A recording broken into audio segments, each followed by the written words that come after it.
listening to the Orchestra Teacher Podcast.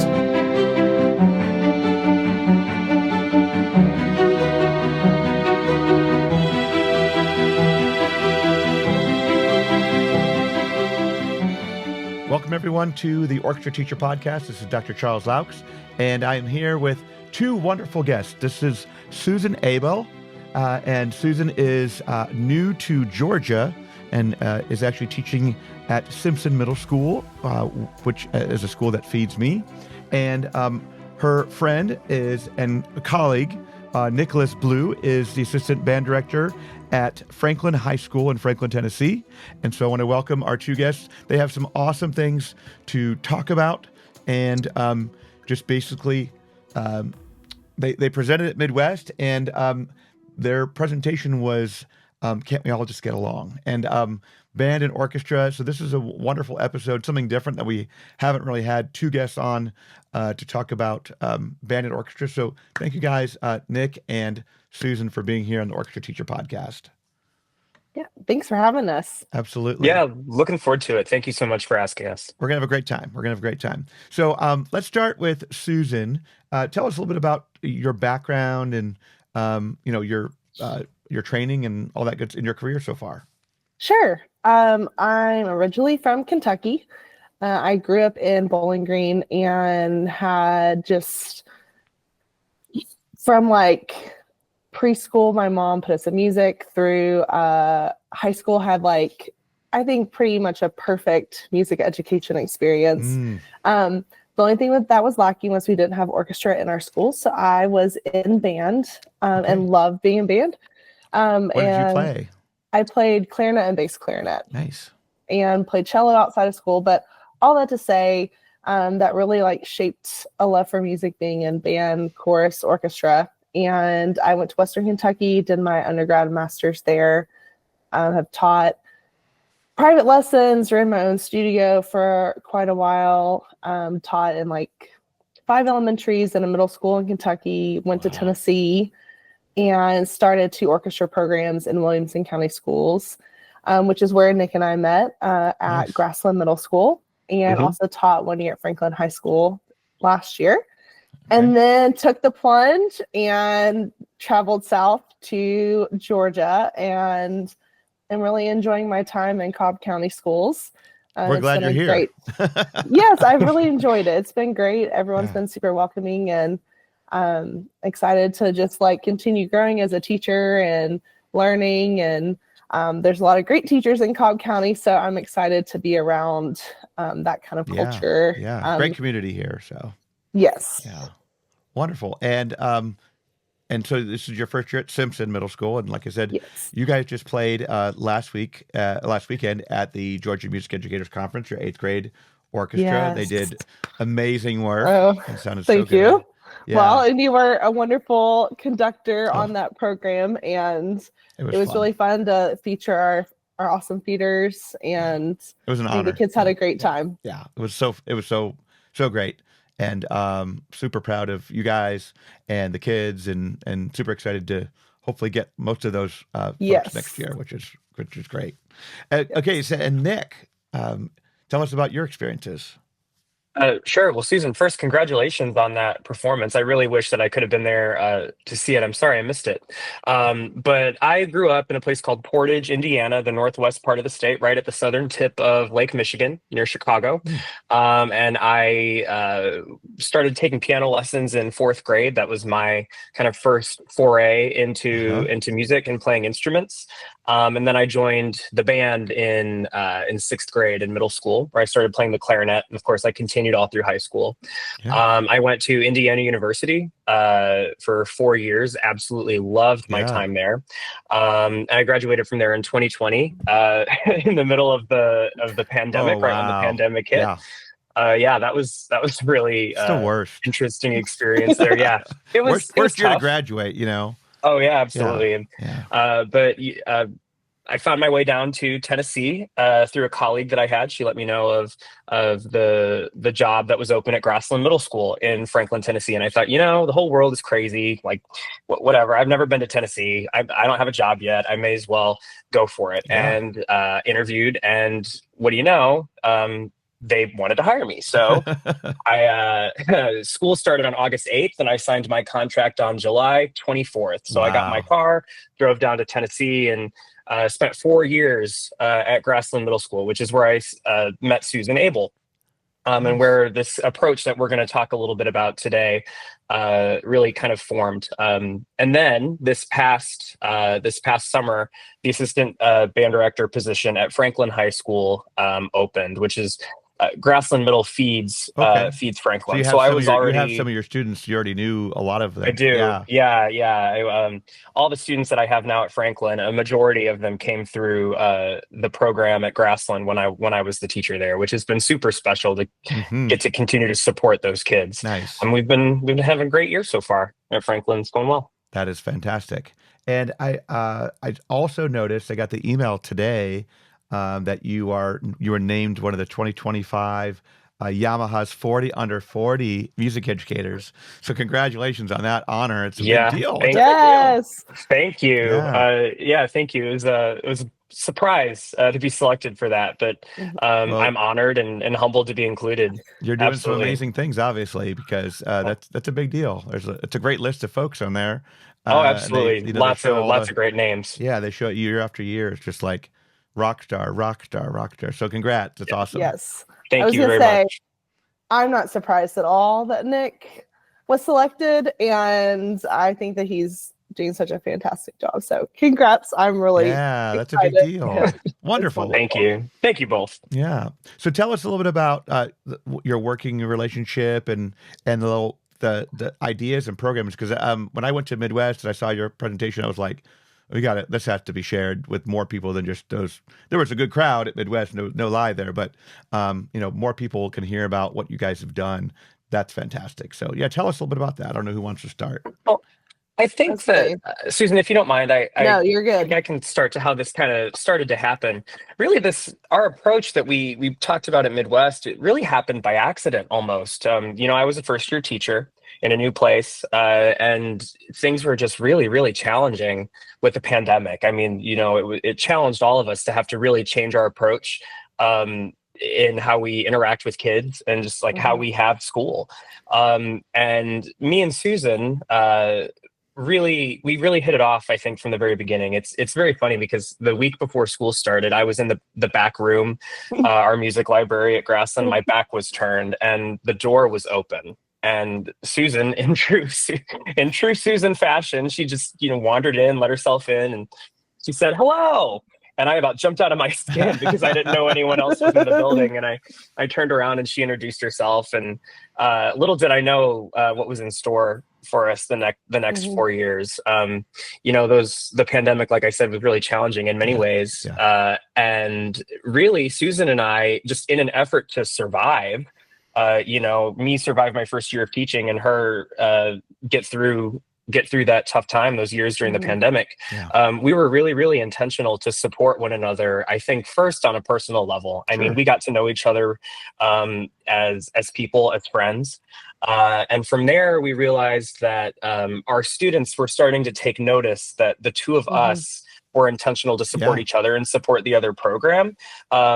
And from there, we just kept doing what we were doing, and it grew into something that we felt was really tangible, that could be shared. And we presented at a few different conferences, and then eventually got up to Midwest. That's kind of how this all started, almost by accident. Right. Well, a lot of great things do start that way. It's like, I don't know how that happened, but it did, and now it's going. It's wonderful. Yeah, absolutely. And I think we didn't start to notice it until our numbers started to recover from COVID, and we were like, this is going really well. What are we doing? That we didn't realize that we were doing. Before you really analyzed and figured it out. Yeah. Yes. Yeah. It was many. You look back and you're like, wow, this and this make this work. Yes. And so it was great. I mean, and just to tag on what Nick said, I mean, we didn't think anything of it. I mean, it came kind of easily. I think we were kind of set up, with COVID, and Nick was new. I was wanting to continue to have a great relationship with my music colleagues at the school, and my program, I started there from the very beginning. So it was still young, and I have a band background, so I'm very much like team music. And I think just also wanting Nick to have a great experience coming in, like you're coming in during COVID as a first year teacher, and It's rough. yeah, and then I'm like, I also want a friend too because this is hard. And real quick, Nick, now, so you started during COVID, and now it's like back to normal, even though the kids maybe are a little different. What was your, I mean, obviously you were in music before COVID, but coming into teaching during COVID, like what was that like? I mean, it was hard. Like, I'm not going to sugarcoat you.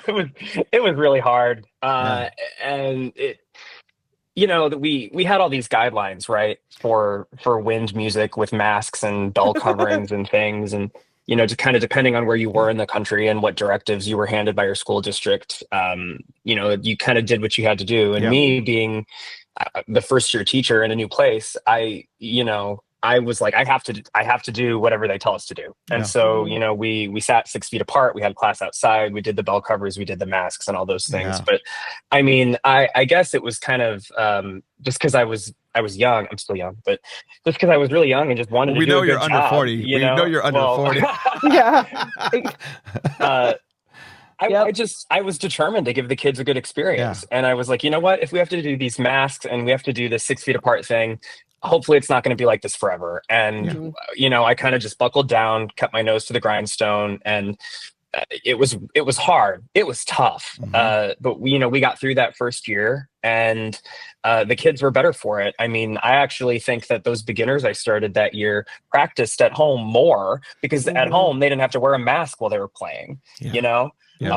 The kids would ask me that. They'd be like, do I have to wear this mask if I practice at home? And I was like, no, like go home, play your instrument. Yeah, so they did. It was tough, but I think that I learned a lot about how to engage students and how to engage the community in what we were doing, and about perseverance for sure. Yeah. It's easy now, right? Well, yeah, right. Now it's just a walk in the park. No, it's still challenging, right? For sure. But it's nice to be able to focus on, actually making music. Not that we weren't making music during COVID, because we were, but without that added layer to things. Burden, yeah. Oh, absolutely, it was. Oh, sorry, Susan. So. Oh no, this is great. I'm always. I mean, it was a wild time. Yeah. I don't know. I don't know how they did it, because I felt like I don't have to do.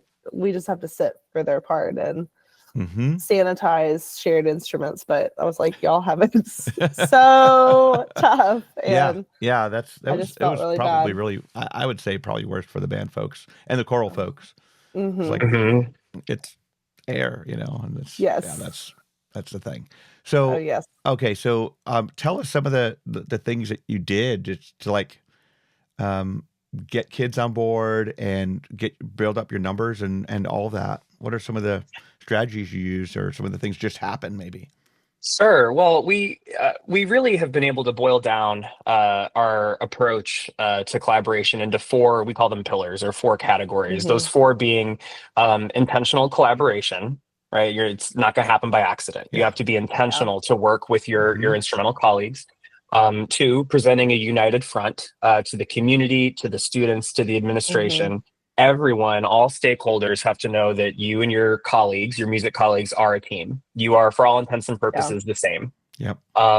Number 3, you have to be visible, right? And that goes along with presenting united front. So whenever there was any event where people from the community or students or whoever was going to be present, the 2 of us were there together as a team.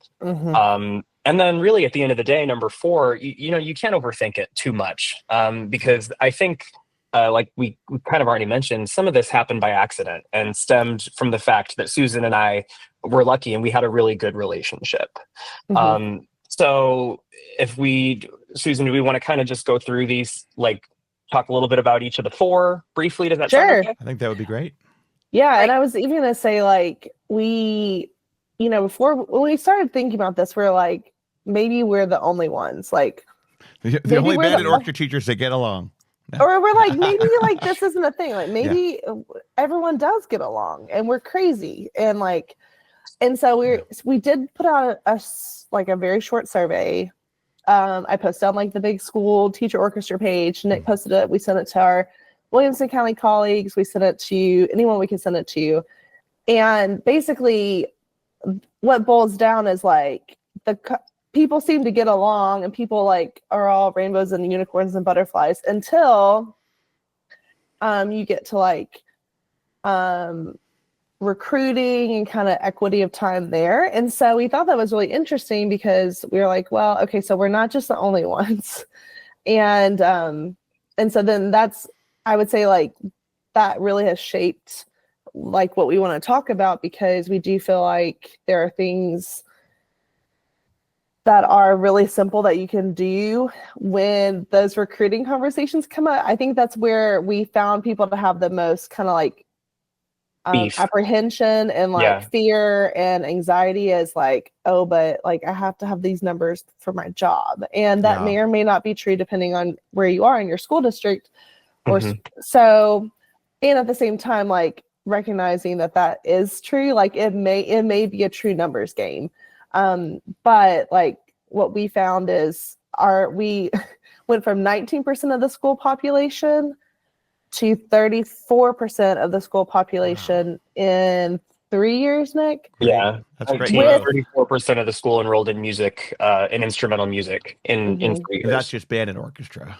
Yeah, and you had chorus there too. We did, and then we lost it for a little bit, and then they just brought it back. Okay, so good. Yeah, that was really unfortunate. And the other interesting part for us, the school we were at, Grassland Middle School, is our enrollment, our student enrollment decreased over those years.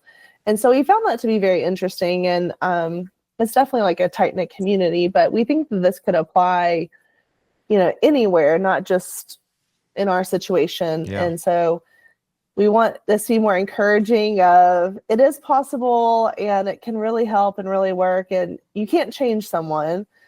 And at the same time, like there's some things that maybe you can do as the sole person, maybe in this partnership that could improve things in some form or fashion. So, and I guess like Nick, if you want to talk about the intentional collaboration, I feel like you do great job with that.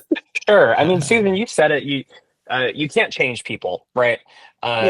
So being intentional to collaborate with your colleague, someone has to be the first to kind of put yourself out there and say, hey, let's work together.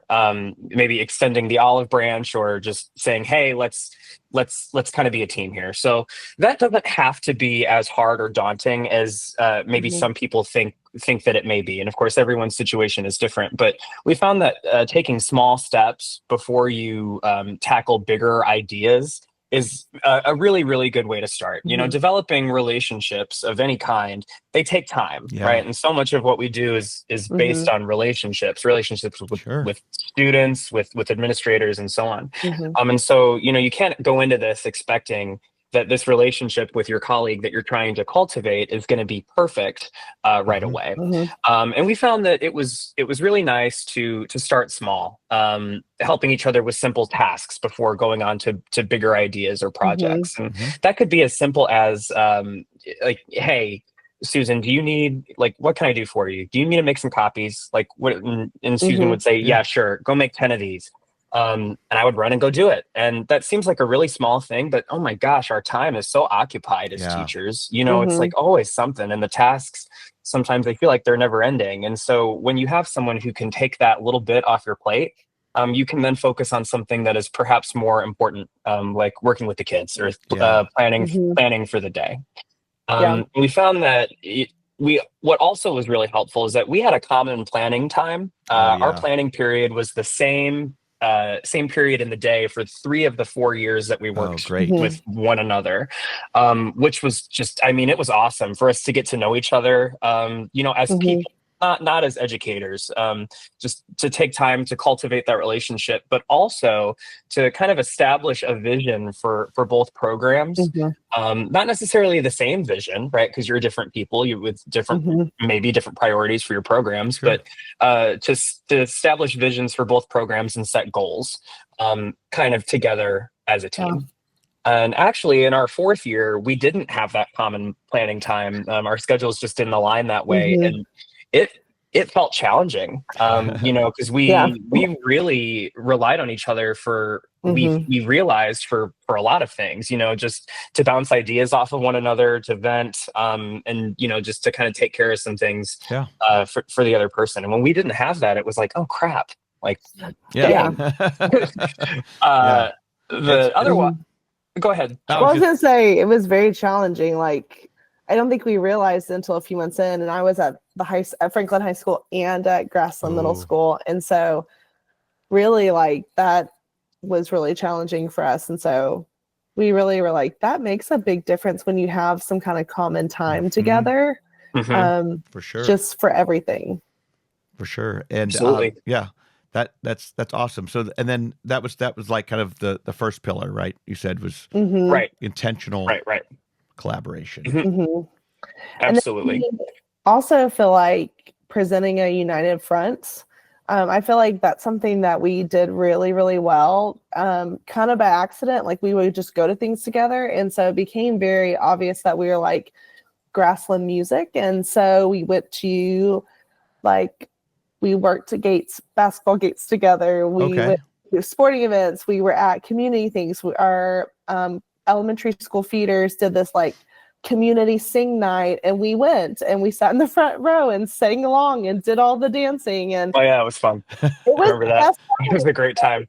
We're seeing our parents and their younger siblings, and we just were really intentional to do that. And even like with our recruiting, we worked really hard to make sure that we talked about, I think one of the things that we feel like made a big difference, but it's a very simple thing, is we talked about, we want kids to join music at Grassland, not band, not orchestra, but music. And I think that was a big game changer once we changed that. Maybe our second year recruiting together, we created a flyer, which is a one-stop shop for everyone that had all the information. We had one sign-up Google form for parents, which made everything easier. One place for them to go. They clicked band or orchestra. We were clear about band means these instruments, orchestra means these, and then also like a folder where they could get more information. Great. So that simplified things a lot. We found that our families really loved that. It was absolutely. Easy. But I think it also can, like, the subconscious, like, underlying communication is that this is one opportunity for kids. And we definitely took the approach of, we want you to figure out the instrument that you're interested in, that determines the ensemble you're in. Which ensemble you're in. I think that for a lot of band and orchestra programs and teachers, the recruitment piece, especially in middle school, is where Susan and I, in our conversations about this, we use the term weirdness, right? Like, you feel the weirdness, the pressure to get as many kids in your ensemble as you can. And what we did at Grassland to recruit the students was, there was a day, usually in May, in the first week of May, where all of the fifth graders zoned for Grassland Middle, they would come to GMS and they would tour the school. They would hear a spiel from the counselors and they'd hear a spiel from the principal. But they would also get the chance to hear the 8th grade band perform and the 7th and 8th grade orchestra perform. And the way that we had it set up was, two of our music classrooms were right next to each other. So me and the band would be in one room, and Susan and the orchestra would be right in the next room over. There was an office between, so we could see through. And, the kids would be split up into groups, and they would rotate through. So we'd have roughly 20 minutes with 3 or 4 groups per day. We would do that for 3 days. Oh yeah. And so it was a do the same spiel 15 times in the span of 3 days. But and so when the kids were in with me, right, we would play Harry Potter or Star Wars tunes or whatever to get the kids excited about music, show them the instruments in the band and what it has to offer. However, I would take a moment and say, who can already play an instrument? Inevitably there'd be kids who play piano or drums or things like that. But in our community, it wasn't uncommon for students to have already been exposed to playing the violin or the cello. And when those instances came up, and they happened almost one per group, or at least once a day during these presentations, I would take that opportunity to advocate for Susan and the orchestra, and say, hey, you've been learning about the band in here,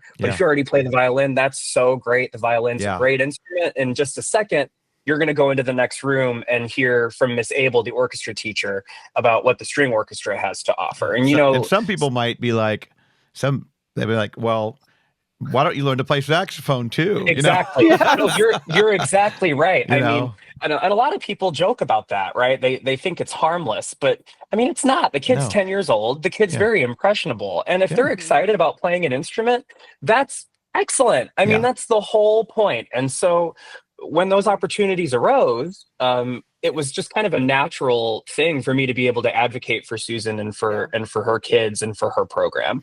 And the kids really noticed that because I was able to trust that Susan in the other room was doing the same thing, for the band. And the kids, when the kids can see that these adults are working together as a team and are friends and get along with each other, they sense that that's something that they want to be a part of. But they also notice if there's something weird in the water, like, man, these people seem like they're not, something is weird. They sense that. And those kids that are on the bubble, of joining a music group, like they're not quite ready to take the plunge and join band or orchestra. Those kids that are on the bubble, they get turned off. And instead of joining one or the other, they don't do anything. And then that child is not exposed to music. I've seen band and orchestra teachers and chorus, I guess, like the three at middle schools, just flat out like get nasty to each other and not talk to each other during recruiting time and have arguments about, oh, you're stealing my kids and you're saying this and and that's hard. That's a hard environment to work in. It's like exhausting and like the biggest thing is like you're gonna have a job. Everybody has a job. And I really feel, I don't know if you guys agree, but there's orchestra band kids and chorus kids, and they're kind of like, they're kind of geared that way. And there are exceptions, of course, but you walk into a band classroom, it's like, those are band kids, or just they're band kids, and those are orchestra kids, and those are chorus kids, and so I think people are kind of wired that way, and and I do have some kids that double, and I'm sure that. If the schedule allows, there's a lot of kids that could double and do two different things, but there's no reason to be that. Why can't we all just get along? Exactly. I mean, that's something that both me and Susan feel really passionately about. Is that when Susan started the orchestra program at Grassland, we went back and looked at all the data, all the numbers of the programs going back several years. And when Susan started the string program, it didn't really negatively impact the band numbers. That's what really at all. People don't realize. Right. And I still firmly believe that if there was not a string orchestra program at Grassland Middle, if it just went away, God forbid,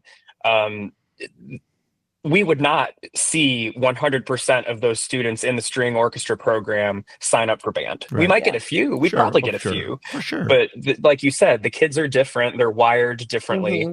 And that's perfectly fine. That's why both of our classes exist. Yeah. It's to serve multiple kinds of students. Yeah, I really think so. And I was even going to say, I don't think I've thought about this before, Nick, but when you're talking about our recruiting, I didn't think about the fact that our kids already in our ensembles were like hearing us 9, 10, 15 million times say those things about each other, like, oh wow, you're right, really supporting each other. And so I think that really trickled down, like our kids, whether they were in 8th grade, they kept hearing that we were like for each other and we're for music. And that's a great point. I think that really probably trickled down into our community and like was really evident. I mean, sorry to go back to that, but I was just thinking about that. I wanted to say that while I was thinking about it, because I don't think we've talked about that at all. No, Nick. because those our kids, our kids knew that we were best friends. I mean, Susan, you would run around and say like, I'm Grassland Band's #1 fan. Oh yeah, and I'd be like a little bit nasty about it. I'd be like, listen, I know your mom thinks she's the #1 fan, but it's me, and she can't have my spot. Like I'm wearing the crown of the #1 fan. I always was like, I'm gonna make a shirt and like wear it to every band concert, but I failed on that. Maybe I'll still make one and just show up. But we could still have shirts. But I mean, like, I was really loud about that with the kids because I wanted them to know, like, I'm gonna be at every concert. I'm carrying timpani through the door with Nick. We sure were. Turning those drums sideways, get them through the door. Wow. Yeah, like what can I do? And so the kids knew that I was like as for them as the kids that were in my room every day. And we wanted to build that culture, to like trickle up to the high school too, with like a symphony orchestra in mind of in the future, for numbers for that and developing that. But I really think that helped like repair and like build, I don't know that it was necessarily repairing, but it like built this different culture in our community. That just was like fertile ground for us to really dig in and like provide even more opportunities for kids and have more support. And I don't know, I think it's really neat to think about it. We just had a great time. And I will say it takes a lot to like trust that the person in the other room is like saying that. And we had like times where things were like wonky or we didn't agree about things, but it was never like, I never thought that, I always knew that Nick was saying those things, and he always knew that I was saying like, the band is really great and we want you to pick an instrument that's best for you. And like, I can't wait for you to hear the band. Mr. Blue, Mr. J are my best friends. And we have the best time at Grassland in music. And I think it's important kind of to mention before we were kind of starting to segue into our next point about being visible, but I think it's really important to take a moment and say like, you have to be intentional to put your ego aside, for me and Susan to recruit in the way that we did. It took a lot of trust, I think, on both of our parts. Because like I said, the weirdness, right? I've heard horror stories of during recruitment time of the other teacher just cutting down the other ensemble. And at the end of the day, you have to trust that the other person, once you've established that relationship, you have to trust that that person's going to follow through and put your ego aside, because it's not about you. It's about the kids and getting them involved in the music ensemble that they will be the most successful in. That's fantastic. Yeah. We think, it may have just come really easy for us. We don't know. We are still kind of like. Well, I think, some of the relationships I've been in, have been, just as positive, and some more than others. But I've been pretty fortunate, I think, with the people that I've been able to work with, and but you always want to make sure that you're putting those kids first, and like that's exactly what you guys are doing, because it's real easy to be worried about your numbers and your job, and like the biggest thing is you have a job. You're going to have a job unless obviously you don't get any numbers, but you're going to have a job. Everything's going to be okay, and you're going to get the kids in there that want to be in there, and you're not like having to like hook them and like bring them in not against their will, but against their first instinct, maybe. Yes. Right. Yeah. And I think even with that, like there's ebb and flow in your years. Like some years it feels like, I feel like even for us, some years it was like, okay, there are a lot of kids in band. There, I didn't get as many kids in orchestra. And then the next year I got a lot more kids in orchestra than I had, and Nick didn't have as many kids in band. And that, and I think that's really natural. I think it's, going back to like, that's different regardless of where you are, and it's just how it goes. Yeah. And not letting that be like this background noise of like, oh, well, what's going on? And I don't know that really, I think it's just how it works out some years. Some years you have a ton, and I think different groups of kids gravitate towards different things, and we have very different personalities. And so I think that also plays into like the personality of the director attracts different kids. And being someone that was in all three, band, chorus, and orchestra, there aren't a lot of kids that are going to do more than one or two. And I will even say like one kid that we had in sixth grade that wanted to do both, we said, yes, do both. And then like with the caveat, you're probably going to have to pick because of the high school schedule. Eventually, right. And we just both were super neutral. We encouraged that kid to like do their best and excel at both instruments, because we wanted that kid to have enough information to feel like they were making the best choice for them in the long run. For sure. And then when that kid made a choice, like neither of us were upset. Also it's like one kid. Right. But even with that, a lot of people can get really weird about those situations. Especially if it's a, like a star player, something like that. And they're like, I played violin for 10 years or however many years, they come into middle school since I was 2. And they're going to be probably one of your star players, and it'd be nice for them to continue that. Yeah. Yes. Right. Yeah. But anyway, I thought we'd talk about being visible. I do feel like we talked at that. We talked about us. I have carried timpani through doors. I've set up band chair. I've done it. We've both done it. Like Nick, has done so much for me too, and. You've got to go to each other's concerts, right? That's like first of all, that's what you should do, right? To support your colleague. And everyone's life situation is different. And you're not going to be able to be at every concert. However, you got to go and support your colleague. It's the right thing to do. But also, the parents of the other program, they're going to see that you're there.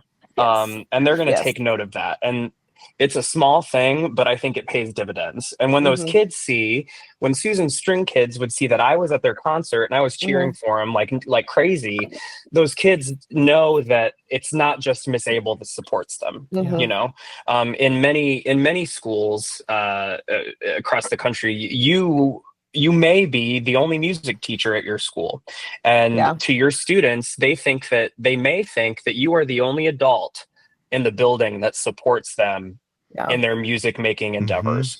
And when the kids know that it's not just your teacher, it's the other music teachers as well, that's huge. Those kids knew that I would support them like they were my own. And we got to the point where, we talked about being visible to the community, but also in front of each other's kids. We got to the point where we would swap classes on occasion. That's fun. It's so fun. It was I loved it.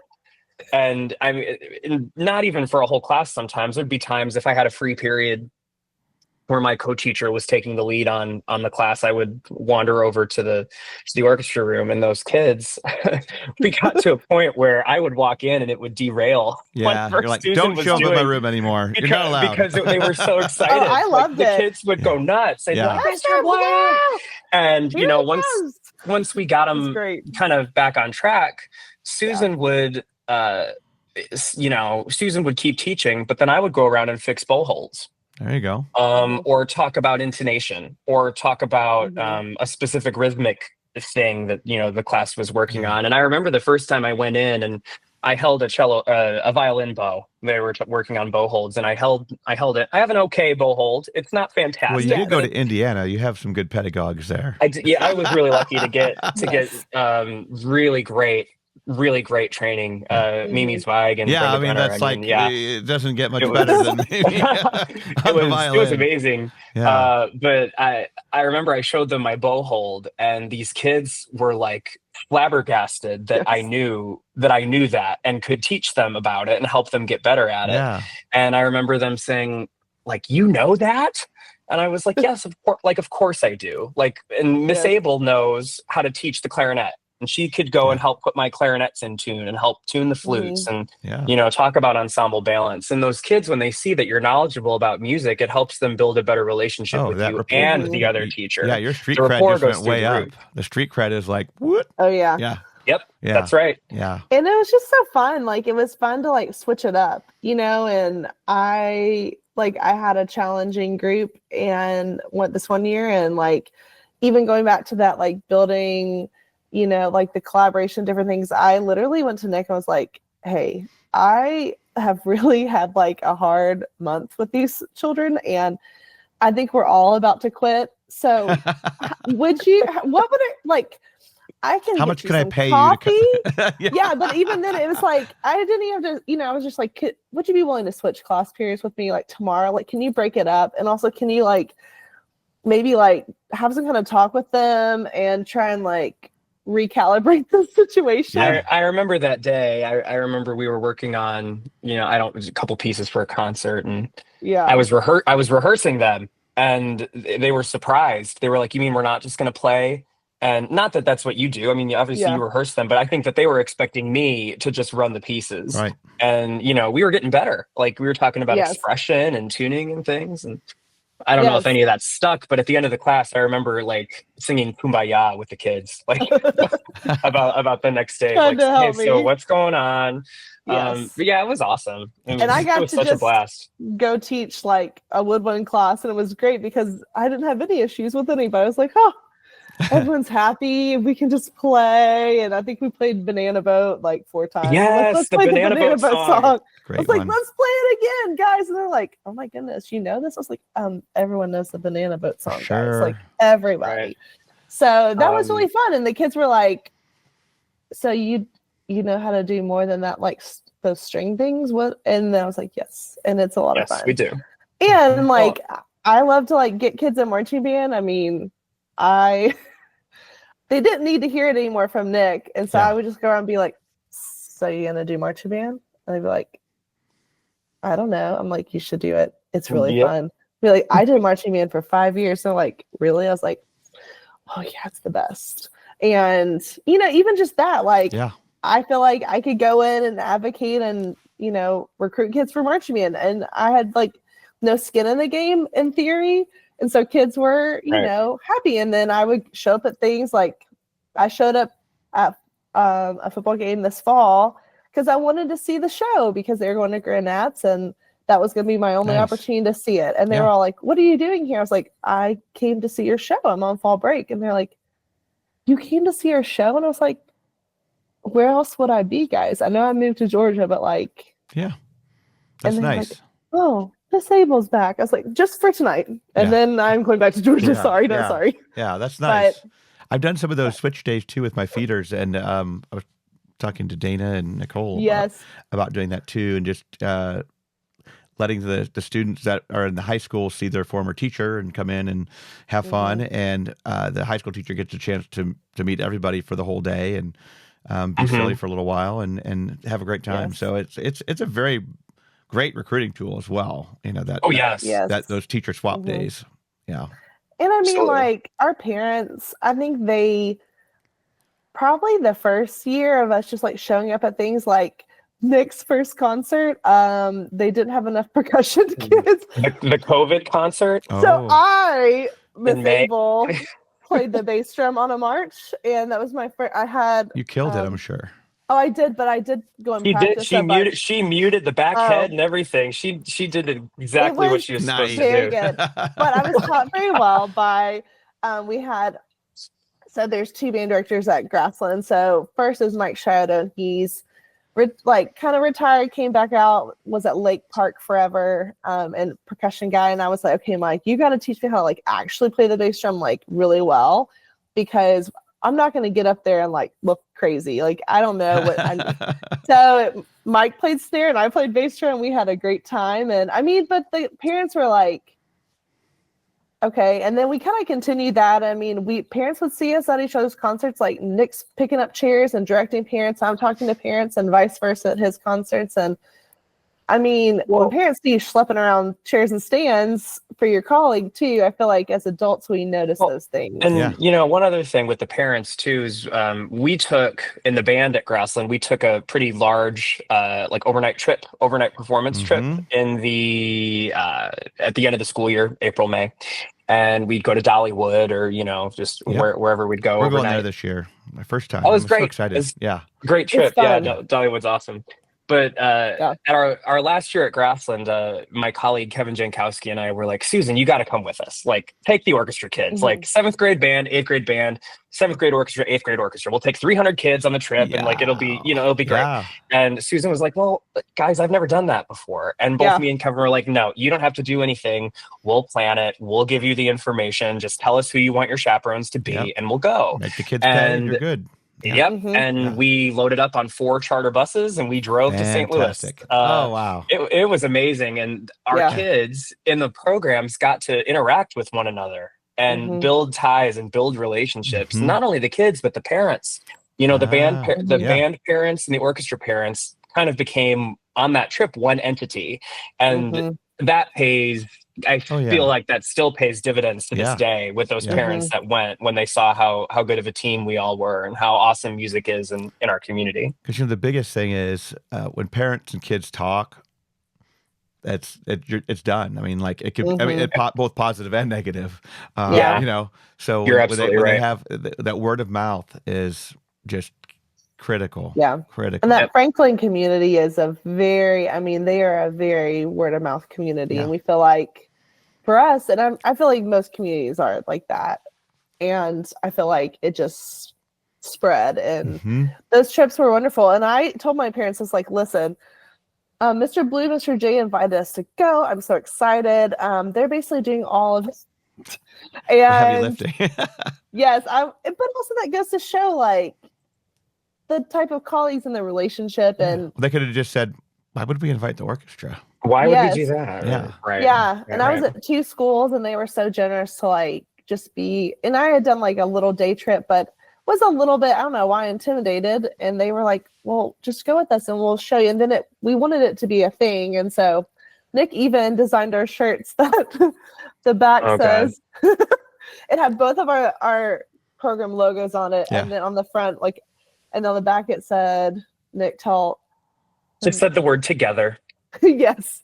Nice. And we wanted it to be, if the kids were like, why did you put this? We're like, because we're going together and we all love each other. And I mean, the kids had a great time, and they saw us together the whole time, and me standing in line with them to ride a roller coaster. And I'm not a big roller coaster. So you just stood in line and then like left? Yes. Oh no. Yeah, and she bailed. Oh, She'd bail up at the roller coaster. But then they would ride like the train with me, and the kids would see them riding the train and be like, hi guys, like, look at my friends riding the boring train with me. But that was fun. Like, we had a great time. And I think like, you know, it became like really easy, like after we just got in the groove of that. And I really think that like leads to our like last pillar of like, don't overthink it. I mean, I think that's the beauty in this, is that we didn't really overthink it. And, you know, we were ourselves, we were friendly. You know, especially when I was going between schools, I mean, I would text them and be like, hey, because I passed this great coffee, like local coffee shop, be like, so what do you want from the Good Cup today? And I would just like pick them up something, or I would just pick it up and be like, I knew their orders. So like, you know, I knew them well enough to know. Those little things, you know. Yeah. Yes. And it goes a long way. It seems like really silly, like, or am I just like bribing them to like me? No, I think it's a little act of kindness. Yeah. Right. It's and genuine. You know, it seems we really did have a great time, and a lot of this did come naturally for us. We were really lucky, but it wasn't always, you know, super easy. It wasn't always, you know, Susan says butterflies and unicorns. There would be times when you know, we didn't always agree. Yeah. Yes. And there would be times when we felt like the other was like just didn't do right by us, and we would have to be willing to have clarifying conversations, right? To say, when you did or said XYZ, I took it to mean XYZ. And I just wanted to tell you that because it felt weird, and now I feel like the parents are going to think this, or the kids are saying this, or whatever. And you know, those conversations can be difficult to have, but you know, you got to be an adult. You just do it. Just have the conversation. Communicate. That's what makes relationships work. Absolutely, it is. Yeah, absolutely. You know, you just got to be friendly too. You got to be yourself. You can't, you know, put on an act. You know, we all know as teachers that if you put on an act to the kids, they're going to realize it. They'll eat you alive. Figure it out. You've got to be yourself, because if you're not, then the other person's going to, it ain't going to work. It just won't work. Yeah. And we really feel like that was like what our kids noticed. I mean, I think I said this at Midwest, and it was kind of like the day I told all my students that I was moving to Georgia, which was which was a shock and awe for everyone, and tears. And anyway, like the then eighth grade class, we'd just gone on this trip with Nick and Jay, and we'd done all these things, and they had really been part of like really seeing this. Literally, the first question a kid asked was, is Mr. Blue leaving too? And I said, no, Mr. Blue's staying. And the other kid goes, well, what are you going to do if you're not teaching with Mr. Blue every day? I was like, why would you ask that? Like, I don't want to think about that. I don't want to think about that. I was like, and I was like crying even more. And I was like, they're like, oh no. Yeah. But I mean, I think that like that really like hit me hard of like, oh, they really think of us as like best friends, a unit. And I will say, like, you know, we both ended up leaving Grassland for various reasons. The same year, right? At this, yes, Yeah, we by find that very. coincidence, the same year. That's hard on that was hard on the kids. It had to have been really Yeah, hard. it was hard, and I mean when we were Neither of us prepping to do expected this, to do no, that. neither of us. That was usually not in the don't. cards. You usually don't. It just happens sometimes. Right. No. I mean, Opportunities we both, arise and- exactly. Opportunities Yes. came up for both of us, and we went and took those opportunities. And when we were prepping to do this at Midwest, this came up, this topic. It was like, well, isn't it kind of weird that we don't do this anymore? Yeah. But I think at the end of the day, the answer is no. It's not weird. This is just something that we did that worked really well for us, and I think that many other people will be able to hopefully get something out of it. Right. I mean, it's like setting up a model, for a program. Like this is how it should be. Right. Yeah. How it should be. Absolutely. And I do feel like it takes, a lot of intentionality, putting your ego aside. Like, I mean, speaking to where I'm at now at Simpson Middle School, I mean, I walked into a group that already does this, and they've been doing this, and we just went on a trip in January, all band, course, and orchestra 8th graders, Orlando, and we have like one logo for our music department, Simpson Music Department, and I love that. And honestly, like, I kind of am like, why did Nick and I think of that? Having one logo because it just, one that it's very unifying in my opinion, at least. And then when you put that on shirts for kids, you see, see everywhere. And, this year, like, whether it's that they're doing this perfectly or whatever, I mean, they do a lot of things really well. Like, everyone gets equal time in front of kids, just like we did. Which makes a difference and is not always the case everywhere. No. You can always make the argument of how many instruments people have versus other ones, and that entitles you to a certain amount of time. And I know that I've experienced that too. But I mean, I feel like they're very, very intentional at Simpson to like make sure everyone has enough time, that kids have opportunities, kids can do like an instrumental and choral, which I think is huge. And the kids see us together. We're all in one hallway. We're talking. We're helping each other. We're at each other's concerts. And I mean, I think obviously the community has a longstanding like involvement and appreciation for the arts. Yeah, they do. And still, like, all but 12 sixth graders enrolled in band, course, orchestra this year. That's amazing. That's outstanding. Just under 300 kids, and I don't think that that's normal. Like, no. I mean, maybe it is for Simpson, maybe it is for some other schools, but I don't hear people talking about that. And I mean, I think it's like, it's like 75, 65, 75, I think, percent of the school is like enrolled in band, course, orchestra, and whether they all, I think it's a great thing. And then to push them up to our wonderful feeders, and keep that going. I mean, I don't know. It just says a lot. Like, we do our test drive night all together, instrument test drive night. Our choral teacher's there, and she's helping, and she's like also getting kids registered. And like, I know that when I was talking with kids, I'm like, okay, and do you want to also be in chorus? It's really fun. Mrs. Cagle is really awesome. And so I'm like, that would be great. Kids are in 2 music classes. Like, I mean, as I loved that as a kid, so I'm like, everyone should do this. It's wonderful. Yeah. But I mean, that's like been my experience at Simpson. It's just everyone's for each other, and it really makes life quite wonderful. And you just see happier kids, like healthy programs, and you see kids like learning to love music, which is the ultimate goal. Right. Yep. So I think it's been really cool to see kind of like what we've kind of experienced be successful in another setting that they've been doing this, I think, for a decent amount of time, and the success that they've been having at Simpson. And that's been, I'm just thrilled to be there and glad to be part of, a great group. So. Well, I know, when that position opened, we were just like, we have to make sure that we get somebody really good. And then you came along, we're like, well, yes. You sure did. We scored. like I said, Susan is wonderful. I mean, we definitely miss her in Williamson County.